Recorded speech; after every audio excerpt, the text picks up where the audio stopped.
ਵਾਹਿਗੁਰੂ ਜੀ ਕਾ ਖਾਲਸਾ ਸ਼੍ਰੀ ਵਾਹਿਗੁਰੂ ਜੀ ਕੀ ਫਤਿਹ। ਧੰਨ ਧੰਨ ਸੰਤ ਬਾਬਾ ਹਰਨਾਮ ਸਿੰਘ ਜੀ ਰਾਮਪੁਰ ਖੇੜੇ ਵਾਲੇ।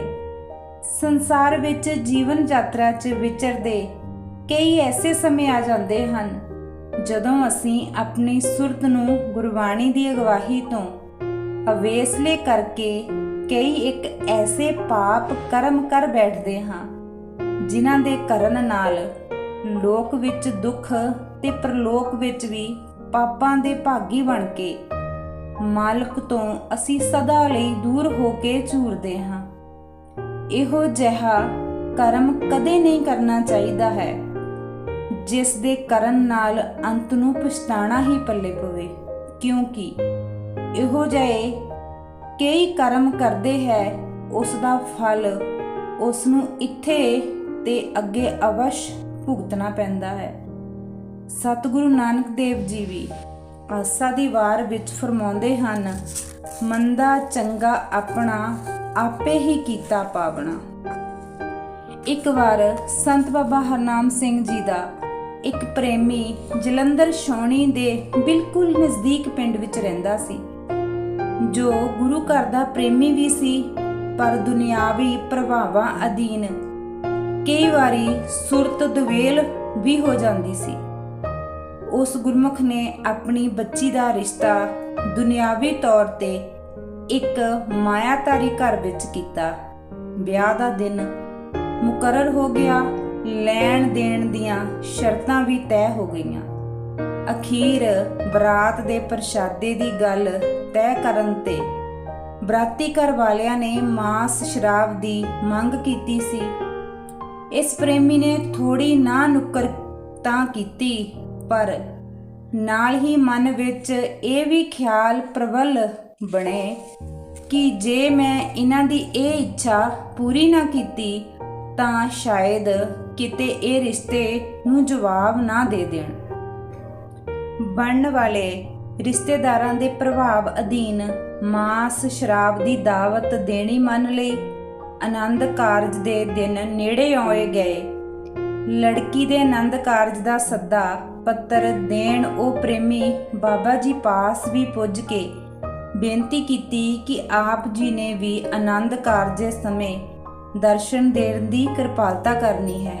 ਬਾਬਾ ਜੀ ਨੇ ਉਸ ਨੂੰ ਪੁੱਛਿਆ ਕਿ ਕਿੱਥੇ ਰਿਸ਼ਤਾ ਕੀਤਾ ਹੈ। ਦੱਸਣ ਉਪਰੰਤ ਚਲਦੀਆਂ ਗੱਲਾਂ ਵਿੱਚ ਉਸ ਪ੍ਰੇਮੀ ਨੇ ਇਹ ਵੀ ਦੱਸ ਦਿੱਤਾ ਕਿ ਮੈਂ ਜਵਾਈ ਰਿਸ਼ਤੇਦਾਰਾਂ ਦੇ ਪ੍ਰਭਾਵ ਅਧੀਨ ਮਾਸ ਸ਼ਰਾਬ ਦੀ ਰੋਟੀ ਕਰਨ ਲਈ ਵੀ ਹਾਂ ਕਰ ਦਿੱਤੀ ਹੈ।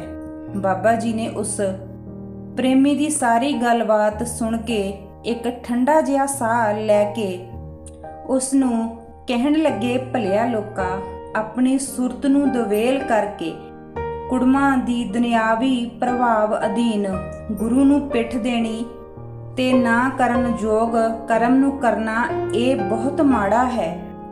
ਇਸ ਤਰ੍ਹਾਂ ਗੁਰੂ ਦੀ ਨਾਰਾਜ਼ਗੀ ਲੈ ਕੇ ਅਸੀਂ ਕੀ ਖੱਟਾਂਗੇ। ਬੱਚੀਆਂ ਦੇ ਵਿਆਹ ਕਰਨੇ ਨੂੰ ਸਿਆਣੇ ਲੋਕ ਬਹੁਤ ਵੱਡਾ ਦਾਨ ਪੁੰਨ ਕਰਨਾ ਸਮਝਦੇ ਹਨ। ਇੱਕ ਪਾਸੇ ਤੁਸੀਂ ਪੁੰਨ ਕਰਨ ਲੱਗੇ ਹੋ ਤੇ ਦੂਸਰੇ ਪਾਸੇ ਪਤਾ ਨਹੀਂ ਕਿੰਨੇ ਕੁ ਜੀਵਾਂ ਦੀ ਹੱਤਿਆ ਹੋਣੀ ਹੈ, ਤੇ ਉਹ ਵੀ ਥੋੜਾ ਚਿਰ ਜੀਵ ਦੇ ਸਵਾਦ ਦੀ ਖਾਤਰ।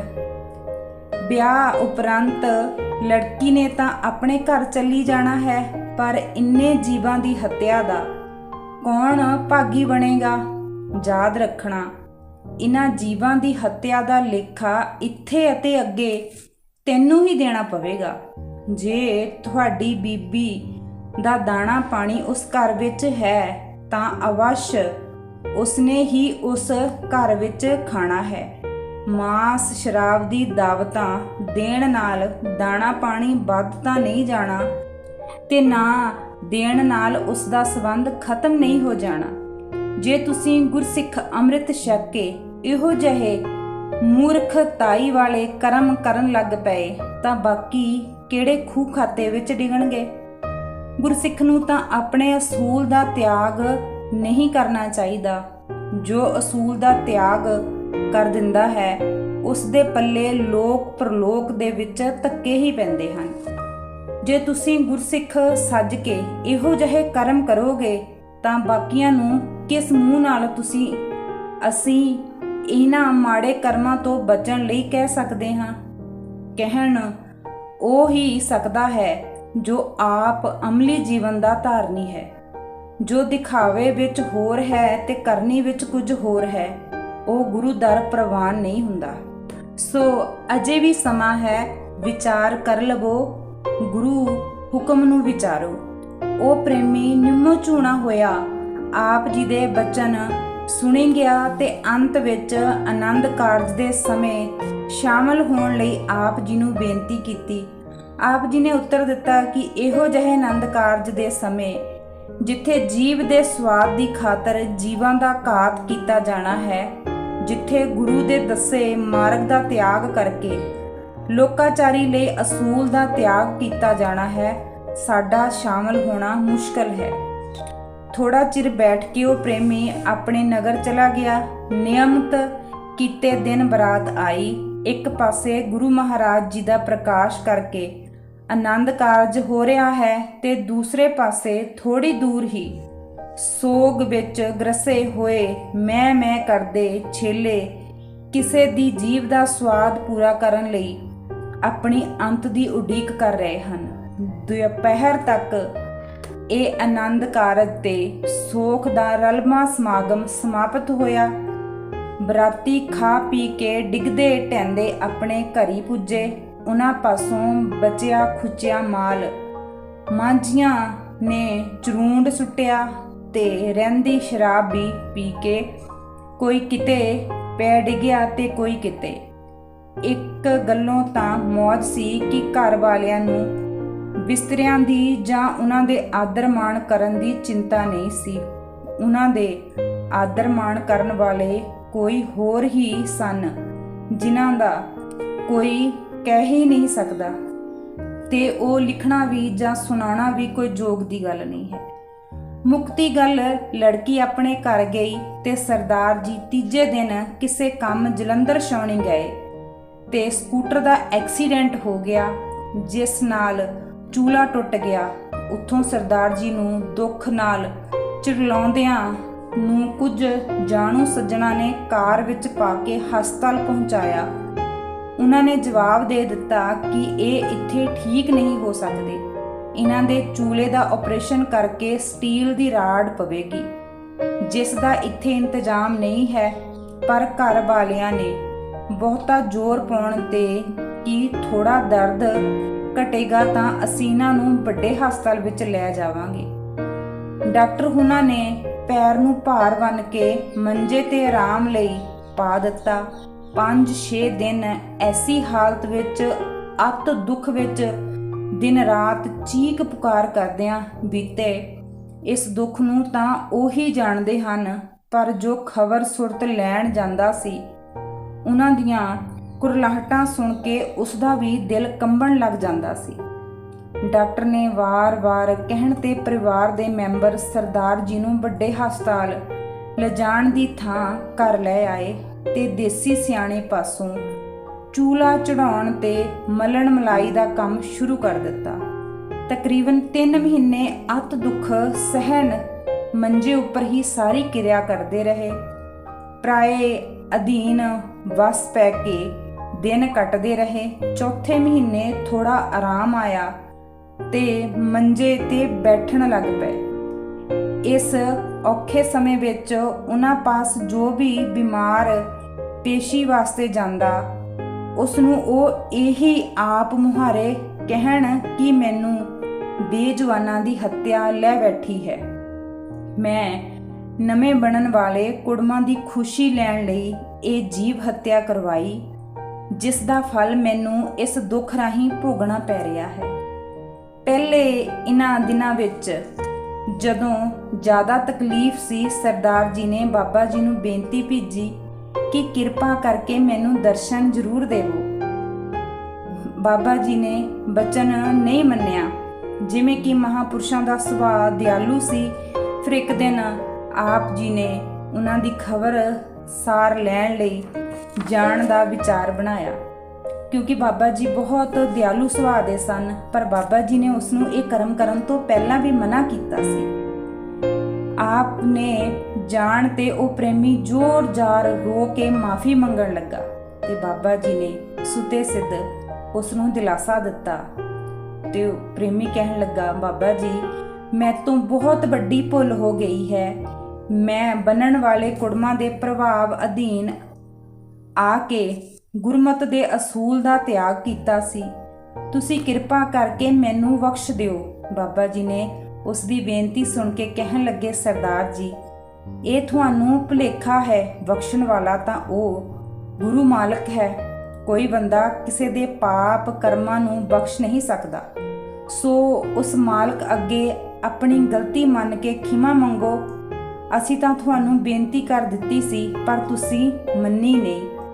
ਜਿਨ੍ਹਾਂ ਦੀ ਖਾਤਰ ਤੁਸੀਂ ਇੰਨਾ ਪਾਪ ਕੀਤਾ ਕਿ ਉਹ ਤੁਹਾਡੇ ਦੁੱਖ ਵਿੱਚ ਭਾਈਵਾਲ ਬਣੇ ਵੰਡਾ ਰਹੇ ਹਨ, ਉਹ ਤਾਂ ਖਾ ਪੀ ਕੇ ਆਪਣੇ ਘਰੀਂ ਚਲੇ ਗਏ। ਕੀਤੇ ਪਾਪ ਕਰਮ ਦਾ ਫਲ ਤੁਹਾਨੂੰ ਭੁਗਤਣਾ ਪੈ ਰਿਹਾ ਹੈ। ਉਹ ਇੱਕ ਦੋ ਵਾਰੀ ਤੁਹਾਡੀ ਖਬਰ ਸੁਰਤ ਲੈ ਗਏ ਹੋਣਗੇ।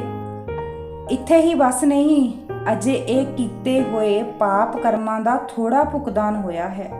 ਬਕਾਇਆ ਤਾਂ ਅਜੇ ਸਿਰ ਤੇ ਖੜਾ ਹੈ, ਕਿਉਂਕਿ ਕੁਦਰਤ ਦਾ ਨਿਯਮ ਹੈ ਜੋ ਤੁਸੀਂ ਕਰਮ ਕਰੋਗੇ ਉਹ ਕਰਮਾਂ ਦਾ ਫਲ ਤੁਹਾਨੂੰ ਜ਼ਰੂਰ ਭੁਗਤਣਾ ਪਵੇਗਾ। ਤੁਹਾਡੇ ਕਰਮਾਂ ਦਾ ਫਲ ਕਿਸੇ ਹੋਰ ਨੇ ਨਹੀਂ ਭੁਗਤਣਾ। ਹੁਣ ਹਾਏ ਹਾਏ ਕਰਨ ਦੀ ਥਾਂ ਪਛਤਾਵਾ ਕਰਕੇ ਉਸ ਮਾਲਕ ਪਾਸ ਫਰਿਆਦੀ ਹੋਵੋ। ਉਸ ਬੜਾ ਦਿਆਲੂ ਹੈ, ਕਿਰਪਾਲੂ ਹੈ। ਉਸ ਦੀ ਬਖਸ਼ਿਸ਼ ਦੀ ਨਿਗਾਹ ਅੱਗੇ ਇਹ ਕਰਮ ਹੜ੍ਹ ਦੇ ਅੱਗੇ ਤਿਨਕੇ ਵਾਂਗ ਰੁੜ ਜਾਣਗੇ। ਸੋ ਸਮਾਂ ਬੀਤ ਚੁੱਕਾ ਸੀ। ਜਿਸ ਸਮੇਂ ਨੇ ਬੀਤਣਾ ਸੀ ਉਹ ਬੀਤ ਚੁੱਕਾ ਸੀ, ਹੱਥੋਂ ਨਿਕਲ ਗਿਆ ਸੀ। ਹੁਣ ਜੋ ਸਮਾਂ ਹੈ ਤੁਹਾਡੇ ਪਾਸ, ਉਸ ਸਮੇਂ ਵਿੱਚ ਪਿਛਲੇ ਕੀਤੇ ਪਾਪ ਕਰਮਾਂ ਦਾ ਪਛਤਾਵਾ ਕਰਕੇ ਅਗੇਲੇ ਆਉਣ ਵਾਲੇ ਸਮੇਂ ਵਿੱਚ ਗੁਰੂ ਸਿੱਖਿਆ ਅਧੀਨ ਮਾੜੇ ਕਰਮ ਦੇ ਸਦਾ ਸੁਚੇਤ ਰਹੋ। ਤਕਰੀਬਨ 1 ਸਾਲ ਮੰਜੇ ਤੇ ਪੈ ਕੇ ਦੁੱਖ ਭੋਗਣ ਉਪਰੰਤ ਵੀ ਅਜੇ ਉਹ ਇੱਕ ਲੱਤ ਦੇ ਭਾਰ ਲੰਘਾ ਕੇ ਹੀ ਤੁਰਦੇ ਸਨ। ਹੁਣ ਹੋਰ ਕਈਆਂ ਨੂੰ ਵੀ ਮਾੜੇ ਕਰਮ ਤੋਂ ਬਚਣ ਲਈ ਆਪਣੇ ਹੱਡ ਬੀਤੀ ਸਾਰਿਆਂ ਨੂੰ ਦੱਸਿਆ ਕਰਦੇ ਸਨ।